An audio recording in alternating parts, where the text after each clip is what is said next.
I was exactly 40 weeks pregnant when I went to the hospital and announced that I was in labor. My contractions were 5 minutes apart, and I was ready to have my first baby. The labor and delivery nurse, who looked a whole lot like the soup Nazi from Seinfeld, said, "No bed for you." She told me that I was just an overexcited first-time mama and I wasn't in labor. I really think I am, I said between my breaths. "Oh," she answered back, "you'll know when you're in labor." Then she gave me a sleeping pill. A sleeping pill. And sent me home feeling foolish like a Kardashian at a Mensa meeting.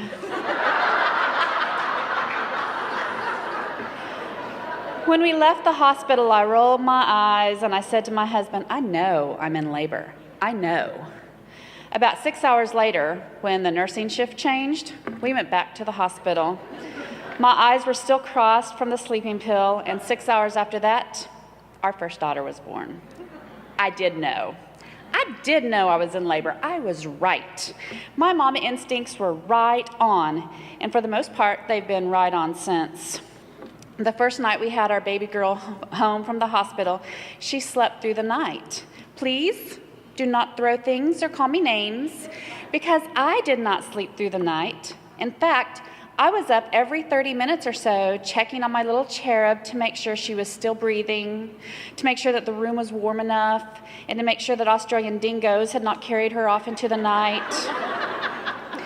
Here's what I know about those first few weeks of motherhood. When I shared with my mommy friends how tired I was from getting up and checking on my ever-sleeping baby, they felt no sympathy for me. In fact, I know they did not even listen to my story past the part where my newborn slept through the night. Other mamas can be your best friends or your worst enemies all rolled into one. This I know. Consequently, I also know that when one of my children does wake up in the middle of the night, she has to be sick. I know that even though she is puking her little guts out and her temperature is 118.9 degrees Fahrenheit, she probably does not have the bubonic plague. However, this will not stop me from believing that she could possibly have the bubonic plague. I also know that as much as our saint of a pediatrician loves our children, she does not love my phone calls at 3 a.m.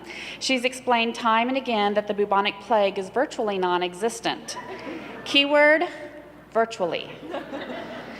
I know our daughters are smart girls. They practically potty trained themselves, but I also know that somewhere between them changing their own pull-ups and now, they've forgotten how to flush the toilet. They can bake a cake from scratch. They can hit a grand slam home run. They can even build web pages. But the toilet handle, 'tis a mystery. They essentially would have me believe that someone who is not them sneaks into our house, uses our toilet, and leaves without flushing. I think this is probably the same person who uses all the toilet paper without replacing the roll and leaves little Debo wrappers strangled all over the house. I know that our girls are interpretive dancers at best. This did not stop me from dropping thousands of dollars on dance lessons, cute little frilly recital dresses, tap shoes, ballet shoes, and a bejeweled shirt that says Bonafide Dance Mom.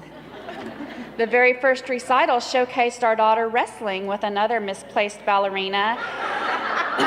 At the edge of the stage, they were fighting over a teddy bear. The rest of their little troupe pirouetted and plied and otherwise made good use of their parents' money. I know every word Dacacia and Pitbull's hit Timber. I'm going down, I'm yelling timber.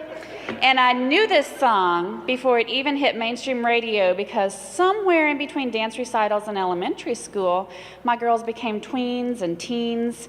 They locked themselves in the bathroom doing who knows what and blared Dacacia and Pitbull endlessly. I stood outside the bathroom praying the rosary that they weren't making contact with child predators or using my expensive mascara. We're not even Catholic. I know the minute that I get home from the grocery store, they'll complain that we have nothing to eat. Despite their whines, I will not give in and tell them where I stashed my mint-flavored Oreos or my taco Doritos. I know that I will be completely alone in the kitchen cooking and no one will be around to hand me a pot holder. But the minute I burn my hand dropping not only the casserole dish, but a few dozen cuss words, my girls will show up with their electronic devices and my explosion of expletives will go viral on Instagram within 60 seconds. I know that they will fight like cats and dogs if I am around and get along like best of friends if I'm out of pocket. I know that I made them really uncomfortable when we had the talk. But that's okay. The feeling was mutual. I know that they will make good grades because they know we expect that. And I know that they will eventually move out and move on. Some days I'm ready for that. Some days I'll even pick up a few empty boxes at the liquor store and a few full boxes too. And I'll even help them pack. But most days, I just want time to slow down just a little bit. And until then, I know that I'll keep standing at the closed bathroom door, trying to invade and respect their privacy all at once. I know that I'll hassle them about brushing their teeth, picking up their shoes from the living room, so many shoes, and flushing the damn toilet. I know that when they head out with their friends, I'll give them instructions and warning as if they're headed off to war. They'll roll their eyes at me and say, "I know, Mama, I know." And I know that being a mama is hard, so hard. But I also know that it's the coolest thing I've ever done. And I've known that since before the labor and delivery Nazis sent me home. I know.